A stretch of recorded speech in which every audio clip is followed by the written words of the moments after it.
And I'll be brief, but I appreciate everyone coming out and the level of interest and concern. And certainly we have that terrible tragedy here, and a situation where we're doing everything we can. Special concern at this point in time, going forward for the safe return of the child.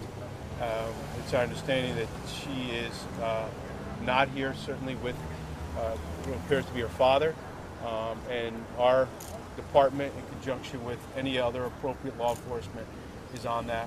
There are Amber Alerts out there now, so whatever information you could get out to disseminate individuals to understand the situation and would share any way that they can to help, that is of paramount concern now. We had a terrible tragedy here. Our department's on top of it, and our chief and captain who's in charge of the scene can share whatever factual detail they can at this time.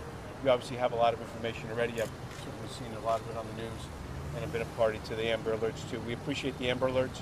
We appreciate any assistance we can get to ensure the safe return of this young girl, and we're optimistic that is what's going to happen. And with that, I'm going to turn it over to Chief Perez. Thank you, Mr. Mayor. Like the Mayor said, this is a terrible tragedy. It's a sad day for the city. Our hearts go to the family of the deceased and the other young woman that was assaulted. We are concerned for the little girl. Frankly, we're also concerned for the father of the little girl. I have full confidence in the Bridgeport Police Department and our Detective Bureau, who is second to none. I'm going to introduce Captain Fitzgerald, who is heading this investigation, and he's going to give you specific details. Captain?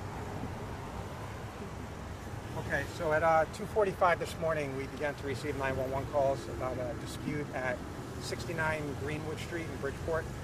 Our patrol officers arrived on the scene, and they found two female victims that were suffering from apparent stab wounds. One was deceased at the scene, and the second was transported to St. Vincent's Hospital. She underwent surgery early this morning, and our last reports from the hospital is that she's in critical but stable condition and is expected to survive. The person that we believe is responsible is related to one of the victims. They had a dating relationship and a daughter together. His name is Aylin Hernandez.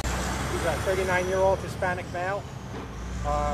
We put out an Amber Alert quickly for him because we also believe that he fled the scene with their 6-year-old daughter. Last information we have was that they were traveling through Connecticut. We're working with multiple law enforcement agencies in Connecticut and New York and other parts of the country right now to try to track them down and make sure that we find this young girl safely and take Mr. Hernandez into custody. Has the car been found? Not yet. Do you know anything about the sighting in the Bronx? We had some intelligence early this morning that he was in the Bronx. Is he a family there, or do they have something? We don't know yet.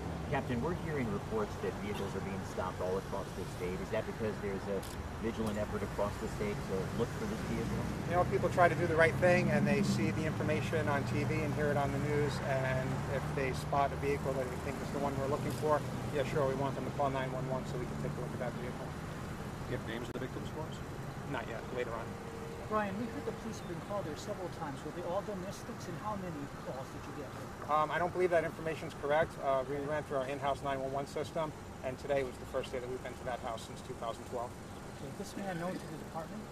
That's what he is. Does he have He's got a criminal record, but not specifically known to Bridgeport Police. Does he have a record that has to do with, Chief mentioned before, other domestic incidents? There's a restraining order involved? Yeah, he has a protective order in place involving a different female, not our victims. And as far as the stabbings go, we were hearing from Chief earlier that there was at least 12 and 14 for one of the victims. Is it like that for the other victim, or is it? So we don't know yet. She's remained on the scene. We're awaiting the state medical examiner to come before we can do further examination.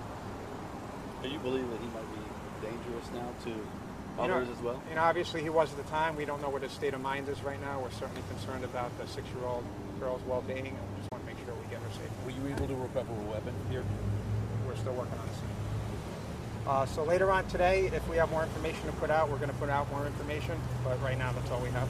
That intel bit, by the way, in the Bronx, do you believe that's correct? I mean, at the time, it was correct. Mr. Hernandez and the deceased victim married to one another? they had a relationship with Sharon Johnson.